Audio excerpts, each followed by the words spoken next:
Bismillahirrahmanirrahim. Alhamdulillahirabbilalamin wassalatu wassalamu ala asyrafil anbiya'i wal mursalin wa ala alihi wa sahbihi ajmain. Amma ba'du. Assalamualaikum warahmatullahi wabarakatuh. Salam sejahtera Dan salam Malaysia Madani.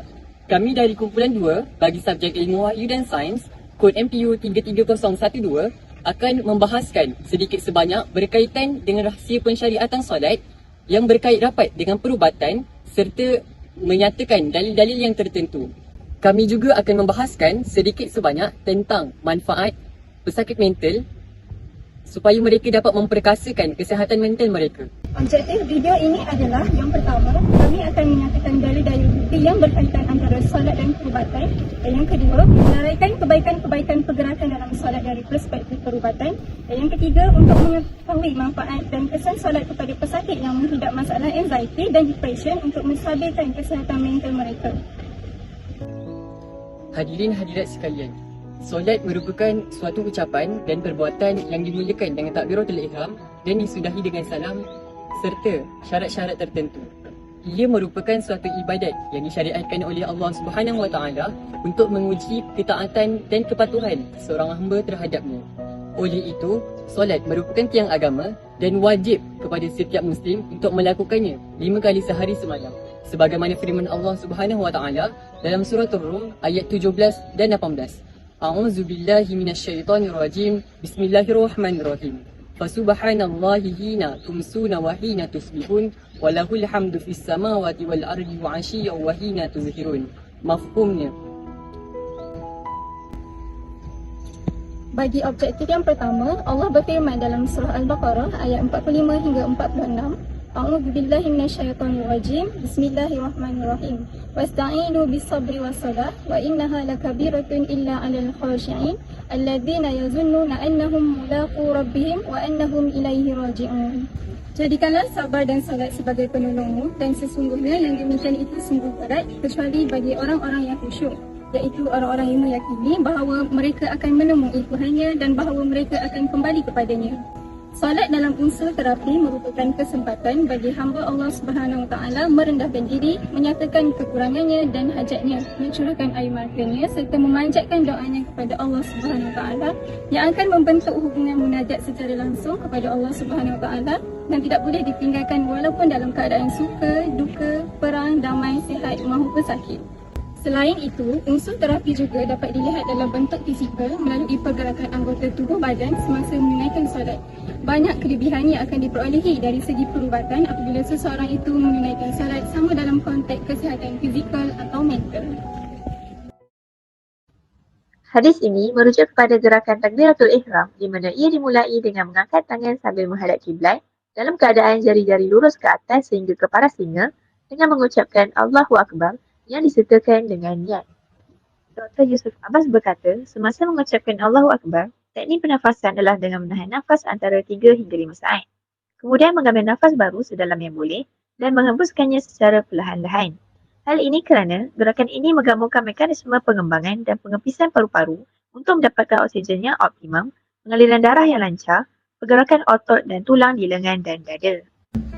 Rasulullah SAW pernah bersabda, "Aqrabu ma yakunu 'abdu min rabbih wa huwa sajidun fa kathiru du'a." Sedekat-dekat hamba kepada Tuhannya ialah dikala hamba itu sedang sujud di hadapan Allah Subhanahu Wa Taala. Oleh itu, perbanyakkanlah doa dalam sujud. Salat memainkan peranan yang penting dalam membina Islam dan iman di dalam diri manusia, termasuklah dalam merawat penyakit jiwa manusia. Seseorang yang tidak menunaikan ibadat solat tidak akan sempurna iman mereka tanpa pergantungan kepada Allah. Manusia akan hilang arah tuju kehidupan mereka di bumi Allah Subhanahu Wa Taala ini apabila dikaitkan dengan jiwa manusia tanpa solat, akan wujudlah pelbagai penyakit jiwa seperti gelisah, tekanan, stres, anxiety dan depression. Oleh itu, solat merupakan jawapan yang paling tepat dalam merawat segala jenis penyakit sama ada fizikal ataupun mental. Gerakan rukuk yang ideal ialah dengan membengkokkan badan pada sudut 90 darjah sambil melentikkan badan ke hadapan. Kepala mestilah selari dengan bahu dan tulang belakang. Letakkan kedua tangan ke atas kedua lutut dengan meregangkan jari jemari sambil menekan kepala lutut. Kajian mendapati postur ini dapat menjaga kesempurnaan fungsi tulang belakang sebagai penyangga tubuh dan pelindung sistem saraf serta mengurangkan tekanan antara tulang-tulang belakang. Postur rukuk juga dapat meregangkan otot peha dan betis. Ia juga melembutkan otot-otot di perut dan pada buah pinggang. Teknik rukuk yang betul adalah rawatan yang berkesan bagi merawat sakit pinggang, lower back pain. Bagi golongan warga emas yang mempunyai masalah sakit lutut, rukuk adalah salah satu terapi terbaik untuk menguatkan lutut. Pergerakan sujud di dalam solat dimulai dengan meletakkan kedua-dua lutut, kemudian tangan dan dahi di lantai. Manakala semua jari kaki perlu dipacak sambil menentik dan menekan ke lantai. Kedua-dua belah tangan hendaklah diregangkan dari tubuh badan bagi lelaki dan dirapatkan bagi perempuan. Kemudian, siku diangkat supaya tidak menyentuh lantai. Dahi dan muka berada di antara kedua-dua tangan. Tekan dahi ke tempat sujud sambil mengangkat sikit punggung ke atas. Postur sujud ini dapat meningkatkan aliran darah ke otak kerana kedudukan jantung lebih tinggi dari kepala. Secara automatiknya, kandungan oksigen yang optimum dapat disalurkan ke otak.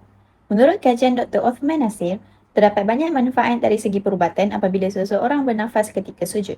Antaranya ialah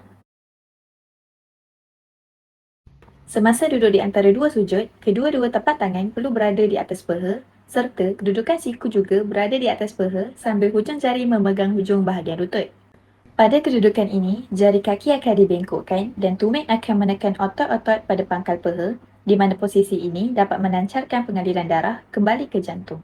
Dr. Adi Hashman menyatakan bahawa posisi ini juga dapat menjadi penawar penyakit saraf pangkal paha. Kajian perubatan mendapati bahawa perbuatan membengkokkan jari kaki dapat mengurangkan jisim lemak badan dan tisu otot pada bahagian paha dapat ditingkatkan. Posisi ini merupakan terapi dan rawatan untuk mengurangkan pelbagai penyakit seperti sakit jantung, gout dan stroke. Kuala Lumpur has recorded the highest number of people suffering from depression and anxiety in Malaysia, says Health Minister Dr. Zalia Mustafa. Citing a 2022 government study where 336,900 individuals were screened, she says the most vulnerable were the B40 group and urban poor. Isu atau masalah kesihatan mental serta tekanan emosi antara isu kesihatan awam yang perlu dicegah dan diatasi. Beberapa statistik yang dikeluarkan sebelum ini menunjukkan kadar kemurungan di Malaysia berada di tahap membimbangkan. Menurut data statistik yang ditinjau, hampir 1/3 dari rakyat Malaysia menghadapi masalah kesihatan mental seperti anxiety dan kebanyakannya adalah dari kalangan remaja hingga dewasa. Persoalannya di sini, bagaimanakah solat dapat membantu pesakit-pesakit ini untuk mengatasi masalah kesihatan mental mereka? Terdapat beberapa perkaitan antara falsafah solat dengan penyakit anxiety atau depression yang boleh diamalkan oleh pesakit untuk memulihkan kesihatan mental mereka. Antaranya ialah, yang pertama, falsafah berdiri tegak. Ia mengajar manusia untuk bersifat tawaduk, merendah diri, meninggalkan keangkuhan dan kesombongan. Dengan berdiri tegak di dalam solat, dapat membantu pesakit menghilangkan rasa tegang dan kebas serta melahirkan rasa sentiasa tenang dan tidak terburu-buru dalam melakukan tindakan. Yang kedua, falsafah membaca Al-Fatihah. Membaca surah Al-Fatihah dapat mengajar manusia erti tawakal, pengharapan dan jalan yang harus dipilih manusia untuk mencapai kebahagiaan dan keredaan Allah Subhanahu Wa Taala.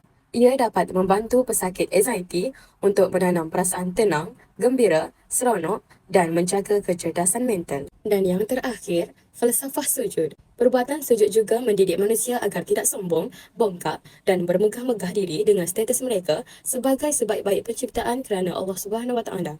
Ia juga dapat membimbing minda manusia atau pesakit mental agar tidak mudah berfantasi, tidak mempunyai mindset, contohnya saya kelihatan seperti orang bodoh, serta memikirkan sesuatu yang tidak bermanfaat.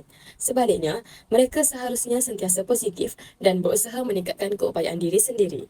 Di sini dapat kita simpulkan bahawa solat memberi banyak kelebihan dan manfaat kepada manusia di samping mengeratkan perhubungan dengan Allah. Gerakan-gerakan yang dilakukan dalam solat mampu bertindak sebagai terapi kesihatan fizikal serta mental dan teknik pergerakan di dalam solat merupakan rawatan yang berkesan untuk mencegah dan merawat pelbagai penyakit.